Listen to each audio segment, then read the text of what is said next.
गौतम बुद्ध रोज अपने शिष्यों को उपदेश देते थे। बुद्ध की ज्ञान की बातें सुनने काफी लोग आते थे।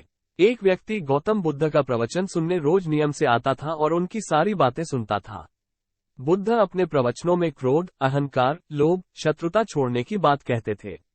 बुद्ध के प्रवचनों का सार यही था कि इन बुरी बातों को छोड़े बिना जीवन में शांति नहीं मिल सकती है।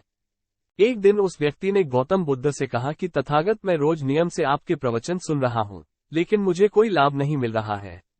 आपकी सारी बातें सच है, लेकिन मेरे जीवन में इनसे कोई बदलाव नहीं आ रहा है। बुद्ध ने उस व्यक्ति से पूछा कि तुम कहाँ रहते हो? उसने जवाब दिया कि मैं श्रावस्ती में रहता हूँ। बुद्ध ने पूछा, ये जगह यहाँ से कितनी दूर है? उस व्यक्ति ने जगह की दूरी बताई। इसके बाद बुद्ध ने फिर पूछा, तुम वहाँ कैसे जाते हो? व्यक्ति ने बताया कि कभी घोड़े पर, कभी बैलगाड़ी पर बैठकर जाता हूँ। बुद्ध ने फिर पूछा कि तुम्हें वहां पहुंचने में कितना समय लगता है? व्यक्ति ने पहुंचने का समय भी बता दिया। इसके बाद बुद्ध ने अंतिम प्रश्न पूछा कि क्या तुम यहाँ बैठे बैठे ही श्रावस्ती पहुंच सकते हो? इस प्रश्न के जवाब में व्यक्ति ने कहा कि गुरुजी, ये कैसे संभव है? इसके लिए तो चलना पड़ेगा, तभी मैं वहां पहुंच सकता हूं। बुद्ध बोले कि हम चलकर ही हमारे लक्ष्य तक पहुंच सकते हैं। ठीक इसी तरह जब तक हम अच्छी बातों का पालन नहीं करेंगे, उन पर चलेंगे नहीं, तब तक हम पर प्रवचनों का कोई असर नहीं होगा। सिर्फ अच्छी बातें सुनने से हमारा जीवन नहीं बदलता है। हमें प्रवचन को समझना होगा और उन्हें अपने जीवन में अपनाना होगा। व्यक्ति को बुद्ध की बातें समझ आ गई और उस दिन के बाद उसने भी बुद्ध के बताए मार्ग पर चलना शुरू कर दिया। बुद्ध के प्रवचनों से व्यक्ति की सोच बदल गई और उसका मन शांत हो गया। एक प्रचलित कथा के अनुसार पुराने समय में एक व्यापारी को अपना व्यापार बढ़ाने के लिए साझेदार की जरूरत थी।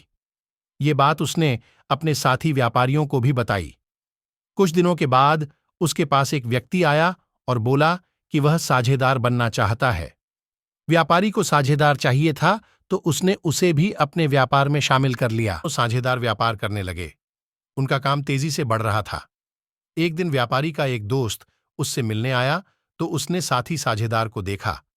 दोस्त पहचान गया कि ये तो एक ठग है, चोरी करता है। व्यापारी का मित्र शास्त्रों का जानकार था।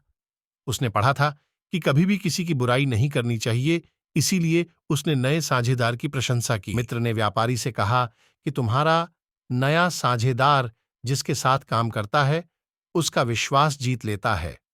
व्यापारी ने पूछा कि तुम इसे जानते हो तो बताओ, इसके साथ साझेदारी आगे बढ़ानी चाहिए या नहीं? मित्र ने कहा कि यह बहुत मेहनती है। व्यापारी इस बात से खुश हो गया, क्योंकि नया साझेदार बहुत अच्छा काम कर रहा था। उसकी वजह से व्यापार बढ़ रहा था। मित्र ने कहा कि भाई, मैं कभी झूठ नहीं बोलता। मैंने सच ही कहा था कि वह अपने काम से विश्वास जीत लेता है।